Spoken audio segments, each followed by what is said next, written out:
If your tomato seeds never sprout or they become weak and die later, it's not your fault. Most people have been taught the wrong way to start their tomato seeds. Today, I'm going to show you exactly how I start my seeds so they never fail. I used to struggle with this too. My seeds wouldn't germinate or they will pop up and then fall over. But I fixed a small few things and my germination rate went way up and my plants were stronger from day one. In this video, I'm going to walk you through picking the right soil because that is going to be key. If you use the wrong soil, that could stunt the growth. You're going to also learn how deep to plant these seeds. This is where I used to mess up big time. That is going to be another critical component. You're going to learn why temperatures matter more than you think, because we got to get these off on the right start. And I'm going to share with you the #1 mistake that causes seeds to fail. You don't want to miss it. So let's get started.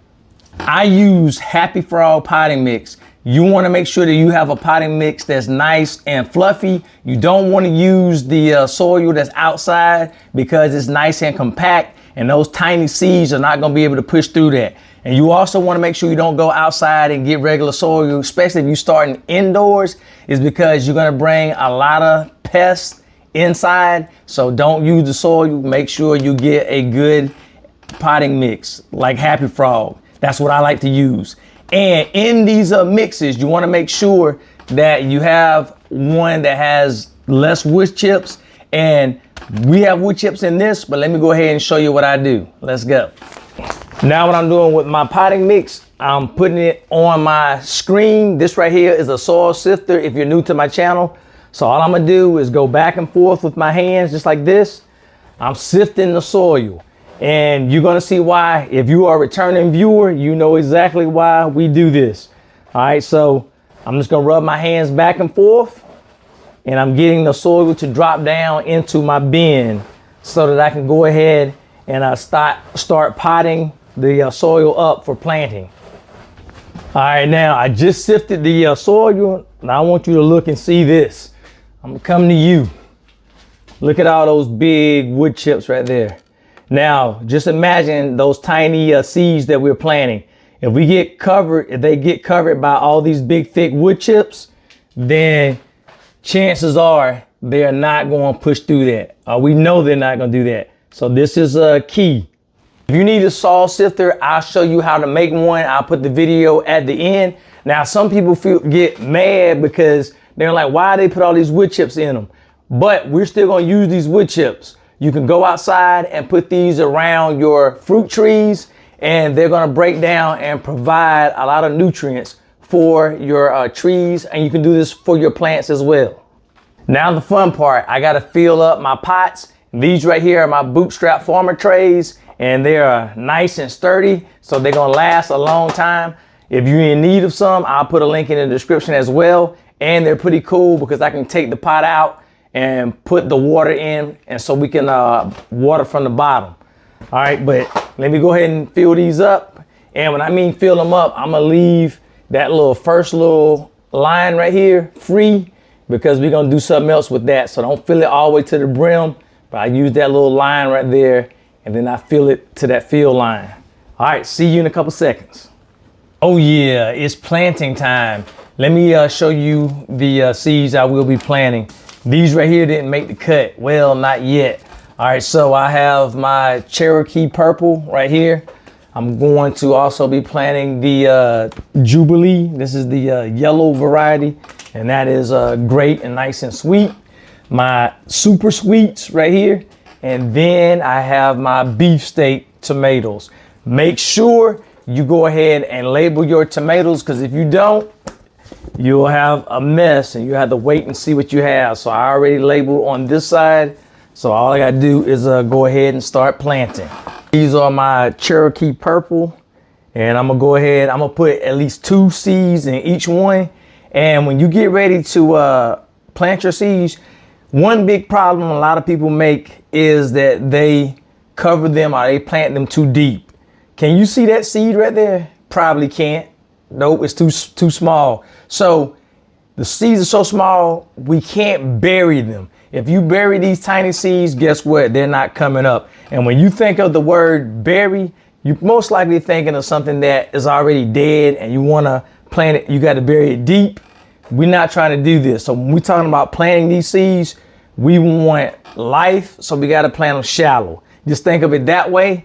And then you'll be mindful of not to put too much soil on top of them, because they just won't come up. I just got finished putting all the seeds down. So all I'm gonna do is take my sprayer and I'm gonna spray over top. And I wanna make sure I get it nice and moist. I'm not gonna blast them. And so this is gonna get the seeds acclimated and let them know, hey, it's time for you to start to wake up. So let's go ahead and do that now. I'm going to use my vermiculite as my topsoil because it is very light and fluffy, and this has helped me greatly. So I don't use the soil because I'm kind of heavy-handed, and this is nice and fluffy. So I'm gonna go ahead and cover it with that, and that's my topsoil, and it's been a game changer for me. So I just got finished with the vermiculite. Now, if you have fans on your grow rack over here, my grow rack is over there, and you want to keep this stuff down, you want to lightly go over it and spray so that it will stay down, or you can use your cover and put over top just like that. But eventually I will spray this down to make sure it doesn't fly everywhere when I start using my fan.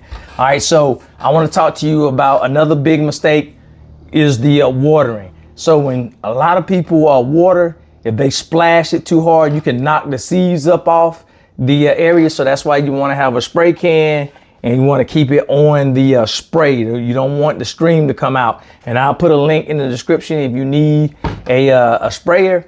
So I like these trays once again because I can water from the bottom. When these plants come up, I'm not going to be watering over top because that could cause issues with fungus. So make sure you can water at the bottom if you have a tray that allows you to do so. That will be a great help and will keep your plants nice and healthy. Once the plants come up, you can either do it now, but I'm gonna wait.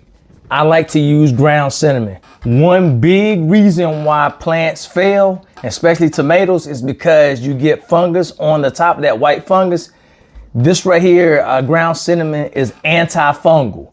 All right, so it has antifungal properties. So I like to cover the top. And don't worry, it's not going to mess with the plants. I've done this a lot of times. And so you cover it, and then that is going to keep the fungus down. If I see some fungus coming up, I'm just going to get my ground cinnamon, spray over top. And when you're watering from the bottom, eventually the top is going to soak in all that moisture. It could erode some of the cinnamon.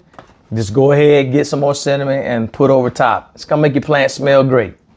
This step is huge. Tomato seeds needs warm soil to germinate. About 70 to 85 degrees Fahrenheit is a must. If your house is cold, then your seeds are just gonna sit there. Now, the heating mat doesn't make them grow faster, it makes them grow successful. So if you don't have one, you need to make sure you get one, and I'll show you the ones I use in the description.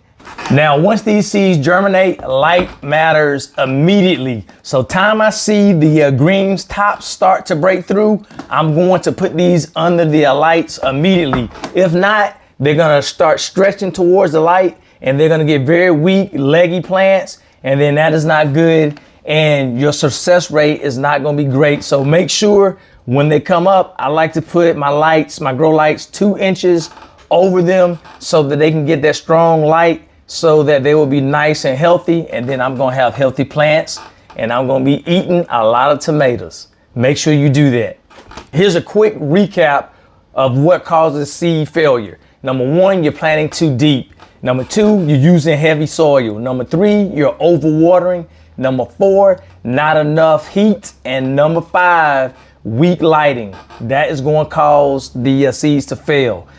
If this helped you, hit the like button. It really helps the channel. Let me know what varieties you're going to be growing for this upcoming season, because I got a lot more videos on tomatoes. So don't forget to hit the like button, and I'll see you in the next video right over here.